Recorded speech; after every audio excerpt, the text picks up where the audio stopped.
স্নেহা মেরাবের কথার মাঝে মৌ রুমে নক করে, ভাইজা আসবো, হুম আয়। মৌ রুমে ঢুকে বলে, ভাইজা কি জন্যে ডেকেছ? মেরাব জিজ্ঞাসু কণ্ঠে বলে, সাদাফের কি খবর রে?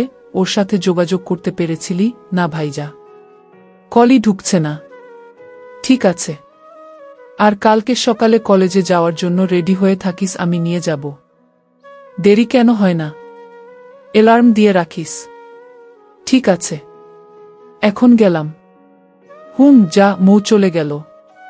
স্নেহা বিছানা ছেড়ে দিয়ে দরজা বন্ধ করল। এরপরে কাভার্ডের দিকে এগিয়ে গিয়ে এক সেট টুপিস বের করল।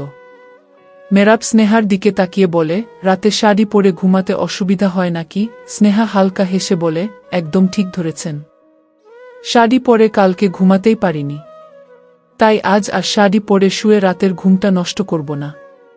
এই বলে স্নেহা যেই ওয়াশরুমের দিকে চলে যাবে ঠিক তখন মেরাব কাঠ গলায় বলে উঠে, চুপচাপ এসে শুয়ে পড়ো, কোনো চেঞ্জ করাকরি হবে না। স্নেহার পা থেমে যায়। পেছনে ফিরে বলে, কেন? আমি তো শাড়ি পরে ঘুমাতে পারি না বললামই, তাহলে চেঞ্জ করতে মানা করছেন কেন? তোমায় কি বললাম তুমি শোনোনি নাকি আবার বলতে হবে? স্নেহা ফিরে এসে জামাটা রেখে দেয়া। মেরাব শুয়ে পড়তে পড়তে বলে, লাইট নিভিয়ে এসে শুয়ে পড়ো, সকালে উঠতে হবে। স্নেহা লাইট নিভিয়ে মেরাবের পাশে শুয়ে পড়ে। মেরাব পাশে আছে বলে স্নেহার একদিকে কেমন অস্বস্তিও হচ্ছে, বুকের ভিতরে ধুকবুক করছে। সকাল হতেই মেরাবের আগে স্নেহার ঘুম ভাঙে। ঘুমের ঘোর থেকে বেরিয়ে নিজেকে মেরাবের কাছাকাছি দেখে আলগোছে সরে এলো। মেরাব তখনও ঘুমে বিভোর। স্নেহা মেরাবের দিকে কিছুক্ষণ তাকিয়ে থেকে বিছানায় থেকে নেমে ওয়াশরুমে চলে যায়। ফ্রেশ হয়ে বেরিয়ে এসে হাত মুখ মুছে ওইভাবেই রুম থেকে বেরিয়ে ড্রয়িং রুমে চলে আসে। কিচেনে তখন রহিমা বেগম সকালের রান্না বসিয়ে দিয়েছেন। আর কেউই এখনো উঠেনি। একটু পরেই সবাই উঠে নিচে চলে আসবে। স্নেহা রহিমা বেগমের কাছে যায়। তিনি স্নেহার সাথে কথা বলা শুরু করলেন। দুজনেই কাজ করছে আর কথা বলছে। রহিমা বেগম মেরাবের জন্য কফি বানাতে নিলে স্নেহা তাকে কফি বানাতে দেয় না, বলে নিজেই বানাবে আজকে। হঠাৎ করে রহিমা বেগমের চোখ যায় স্নেহার দিকে। এতক্ষণ মেয়েটাকে ওইভাবে দেখেনি। স্নেহা নিজের মতো করে কফি বানাচ্ছে। বাড়িতে থাকতে শুধু চা আর কফিটাই বানানো শিখেছে। এছাড়া নাফিসা বেগম তেমন কোনো কাজই করতে দিতেন না। রহিমা বেগম স্নেহার দিকে তাকিয়ে মুচকি হাসেন। স্নেহা বুঝতে পেরেও আমলে নিল না। একজন একজনকে দেখে হাসতেই পারে এই ভেবে আর কিছু বলল না। এর একটু পরে মৌ নিচে আসে। আজ কলেজে যাবে বলে আগেই উঠে গিয়েছে, না হলে তার ঘুম ভাঙে না। শেষে দেখে কলেজের টাইমই নেই, তাই আজ অ্যালার্ম দিয়ে আগে উঠেছে। মৌ স্নেহাকে দেখে এগিয়ে আসে। এদিকে স্নেহারও কফি বানানো শেষ। মেরাবও হয়তো এতক্ষণে উঠেও গিয়েছে। স্নেহা কফি নিয়ে যেই চলে যাবে ঠিক তখন মৌ স্নেহার দিকে তাকিয়ে বলে, আপু তোমার গলায় কি হয়েছে? স্নেহা আচমকা এমন কথা শুনে হেয়ালি করে বলে, গলায় আবার কি হবে? ঠিকই তো আছে। মৌ আর রহিমা বেগম দুজনে মুখ চাওয়াচাওয়ি করে হেসে ওঠেন। স্নেহা নিজের গলায় হাত দিতেই হালকা ব্যথা অনুভব করে। পরক্ষণেই রাতের কথা মনে করে নিজেই লজ্জা পেয়ে চলে যায় কিচেনে থেকে। স্নেহা রুমে এসে কফি রেখে আয়নার সামনে গিয়ে দাঁড়ায়। চোখে পড়ে গলায় স্পষ্ট লাল হয়ে আছে। এখন বুঝতে পারছে তখন কেন রহিমা আন্টি হাসল। এর সাথে মৌ।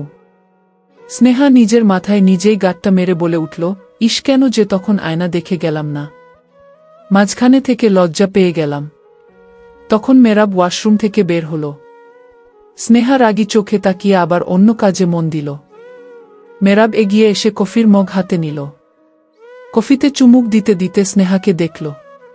স্নেহা যাই করছে মেজাজ গরম দেখিয়ে করছে। মেরাব বুঝতে পেরে যায় এই মেয়ে কিছু নিয়ে রেগে আছে। তৎক্ষণাৎ মেরাব কফিতে আরেকটা চুমুক দিয়ে স্নেহার উদ্দেশ্যে বলে উঠে, ওভাবে রাগ দেখিয়ে কি প্রমাণ করতে চাইছ? আমার কি রাগ নেই? স্নেহা বিটবিট করে বলে, বজ্জাত লোক একটা। এই বলে রাগী মুখে হাসি দিয়ে বলে উঠে, না তা তো বোঝাতে চাইনি। আর এই পৃথিবীতে তো শুধু আপনার একারই রাগ আছে। মেরাব গম্ভীর গলায় বলে উঠে, কি হয়েছে সেটা বলো। স্নেহা এগিয়ে এসে বলে, দেখুন আমার গলায় কি করেছেন। মেরাব গা ছাড়া ভাব নিয়ে বলে, তাতে কি হয়েছে? কি হয়েছে মনে? আপনি জানেন এইটার জন্য নিচে মৌ আর রহিমা আন্টির সামনে কতটা লজ্জা পেয়ে গিয়েছিলাম।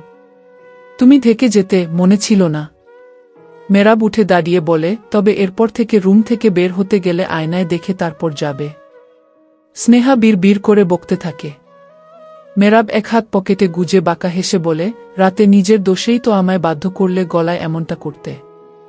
আর এরপরে যদি দেখি কোনো কথায় তেরামি করেছ তাহলে রাতের মতো পানিশমেন্ট তোমার প্রাপ্ত। রাতে স্নেহা শুয়েই ছিল। এরপরে নিজের ফোন বের করে বান্ধবীকে মেসেজ দিচ্ছিল। মেরাব তা দেখে ফোনটা চায়, কিন্তু স্নেহা দেয় না। তখন মেরাবকে বলে, আমি ফোন দিব না আপনাকে।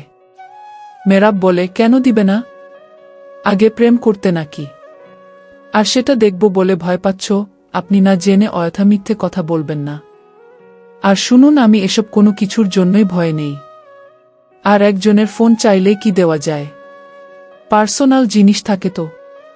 মেরাব বলে, তোমার পার্সোনাল জিনিস এখন আমার অধিকারে। ফোন চাইছি, দাও। দিব না। কেন দিবে না? দিব না মানে দিব না। কেন সেটা জানি না। শেষবার বলছি, দাও। না হলে কিন্তু আমি আপনাকে দেখে ভয় পাই না। যা করার করুন, আমি তবুও ফোন দিব না। ঠিক তখনই মেরাব স্নেহার কাছে যায়। এরপরে চট করে স্নেহার গলায় মুখ গুজে কাম বসায়। আর আরেক হাতে স্নেহার ফোনটা নিয়ে নেয়। স্নেহা ব্যথায় মেরাবের শার্ট খামচে ধরে। এর কিছুক্ষণ পরে মেরাব স্নেহাকে ছেড়ে দেয়া। স্নেহার আগে ব্যথায় পাশ ফিরে শুয়ে মনে মনে বকতে থাকে। স্নেহা আর মৌ রেডি হয়ে বসে আছে। মেরাব আসলেই বেরিয়ে যাবে। স্নেহা মেরবের কথা মতো বোরখা আর হিজাব বেঁধেছে। দুজনেই ড্রয়িং রুমে বসে আছে। মিনিট পাঁচেকের মধ্যে মেরাবও নিচে আসে। এরপরে তিনজনে একসাথে বেরিয়ে যায়।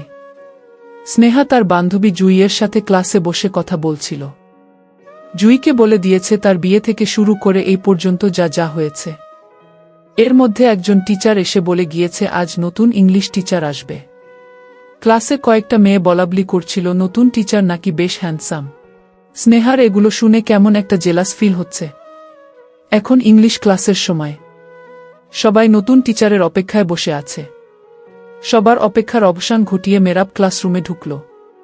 সব মেয়েরা কেমন মেরাবের দিকে তাকিয়েছিল। স্নেহা মনে মনে বলে উঠল, কলেজে আসবে টিচার বেশে, কিন্তু উনি এসেছে নায়ক বেশে। না না, আর উনাকে এভাবে আসতে দেওয়া যাবে না। উনার ড্রেস আপ চেঞ্জ করে দিব। স্নেহার ভাবনার মাঝে মেরাব তার দিকে আঙুল উঠিয়ে ডেকে উঠল, মিসেস খান, স্ট্যান্ড আপ।